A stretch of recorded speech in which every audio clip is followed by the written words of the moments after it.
আসসালামু আলাইকুম রহমতুল্লাহ বরকাতুহু। এক ভাই জানতে চেয়েছেন ওই বিধর্মীদের ইফতারি সম্পর্কে, তারা যদি ইফতারি দেয় সে ইফতারি কি গ্রহণ করা বৈধ আছে, এবং উনি সচিত্র ফটো দিয়ে পাঠিয়েছেন যেখানে দেখা যাচ্ছে যে বিধর্মী ইফতারি দিচ্ছে মুসলিমদেরকে। তো এ বিষয়ে কথা হলো যে বিধর্মীদের ইফতারি খাওয়া না খাওয়া এটা রুচির উপর নির্ভর করে। তবে অকাট্য কোনো প্রমাণ নাই যে বিধর্মীদের ইফতারি খাওয়া যাবে না, বিধর্মীদের দান গ্রহণ করা যাবে না, এরকম অকাট্য কোনো প্রমাণ নাই। বরং আরো প্রমাণ পাওয়া যায় যে রাসূলুল্লাহ সাল্লাল্লাহু আলাইহি ওয়াসাল্লাম ইহুদি মহিলার দাওয়াত খেয়েছিলেন।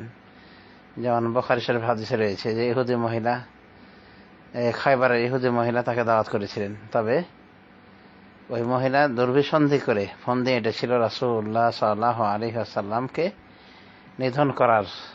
বকরি ভুনা করে সে বকরিতে ওই বিষ মাখিয়েছিলেন, এবং বিশেষ করে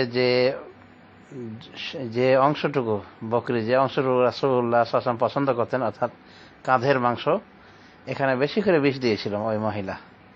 তো রাসূলুল্লাহ সাল্লাল্লাহু আলাইহি ওয়াসাল্লাম সামান্য খেতেই তাকে বলে দেওয়া হয় জিবরিল মারফত যে আর খাবেন না, এতে বিষ দেওয়া রয়েছে। তো যাই হোক, রাসূলুল্লাহ সাল্লাল্লাহু আলাইহি ওয়াসাল্লাম বিরত হয়েছিলেন। তো এই বুখারী শরীফের হাদিস থেকে প্রমাণ যে ইহুদি মহিলা তাকে দাওয়াত করেছিলেন, এবং রাসূলুল্লাহ সাল্লাল্লাহু আলাইহি ওয়াসাল্লাম তার সাহাবায়ে কেরাম সহ সে দাওয়াত গ্রহণ করেছিলেন। তো ইহুদিরা মুশরিক, ওরা এক প্রকার মুশরিক। তো এই হিসেবে আমরা বলতে পারি এই হাদিসের উপর ভিত্তি করে যে মুশরিকদের দাওয়াত গ্রহণ করাতে কোনো সমস্যা নেই।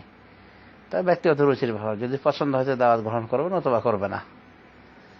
উত্তম হলো না গ্রহণ করা।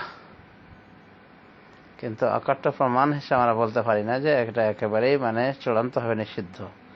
রাসূলুল্লাহ সাল্লাল্লাহু আলাইহি ওয়াসাল্লাম মুশরিকদের বিভিন্ন হাদিয়া গ্রহণ করেছেন, সেটা আমরা জানতে পারি। যেমন হাদিসের পাতায় রয়েছে মিশরের বাদশাহ রাসূলুল্লাহ সাল্লাল্লাহু আলাইহি ওয়াসাল্লামকে দান করেছিলেন মারিয়া কিবতিয়া দাসী। অনুভাবে এক আধ জিনিস হাদিয়া করেছিলেন, তারা সবাই মুশরিক ছিল। এই হিসেবে মুশরিকদের হাদিয়াকৃত জিনিস গ্রহণ করা যায়, খাদ্য গ্রহণ করা যায়, তবে ওটা যেন মুসলিমদের শরীয়তে বৈধ থাকে। এ জাতীয় খাদ্য গ্রহণ করা যেতে পারে, খাওয়া যেতে পারে ইনশাআল্লাহ। কিন্তু মুশরিকদের ধর্মীয় কোনো অনুষ্ঠানে শরীক হওয়া যাবে না, যেটা নিছক তাদের ধর্মীয় অনুষ্ঠানের বহিঃপ্রকাশ। সে জাতীয় অনুষ্ঠানে শরীক হওয়া যাবে না, ওদের খাদ্যেও শরীক হওয়া যাবে না, কারণ এর মাধ্যমে তাদেরকে তাদের ওই গুনাহের কাজে, সীমা লঙ্ঘনের কাজে, তাদের বাতিল ঈদ পার্বণে তাদেরকে সহযোগিতা করা হয়। আর ইসলামের নিয়ম হলো তাআওয়ানু আলাল বিররি ওয়াত তাকওয়া ওয়া লা তাআওয়ানু আলাল ইসমি ওয়াল উদওয়ান। তোমরা নেকি এবং পরহেজগারিতার কাজে একে অপরকে সাহায্য করো, পক্ষান্তরে যে কাজে রয়েছে গুনাহ এবং সীমা লঙ্ঘন সে কাজে একে অপরকে সাহায্য করো না। সূরা মায়েদা 2 নম্বর আয়াত। তো যেটা বিধর্মীদের কোন ধর্মীয় প্রতীক, এই জাতীয় ধর্মীয় প্রতীক জাতীয় খাদ্য গ্রহণ করা যাবে না। যেমন তাদের ঈদ পার্বণ ইত্যাদির খাদ্য গ্রহণ করা যাবে না। পক্ষান্তরে এমনি নর্মাল খাদ্য গ্রহণ করাতে অসুবিধা নাই।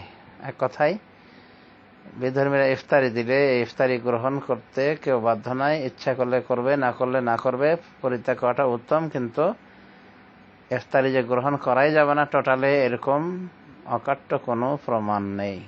তবে উত্তম আর বলতে পারি, কারণ এক হাদিসে রয়েছে রাসূলুল্লাহ সাল্লাল্লাহু আলাইহি ওয়াসাল্লাম মুশরিকদের হাদিয়া গ্রহণে নিষেধ করেছেন। এটা সহিহ হাদিস, আল্লামা নাসির আলবানী সহিহ বলেছেন।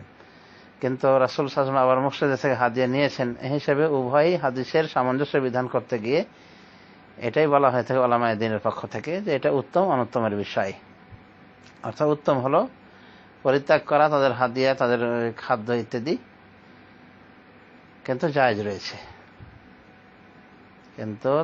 রয়েছে তাদের খাদ্য গ্রহণ করা বা তাদের হাদিয়া গ্রহণ করা ইনশাআল্লাহ। আশা করি বুঝতে পেরেছেন। শুকরান জাজিলান।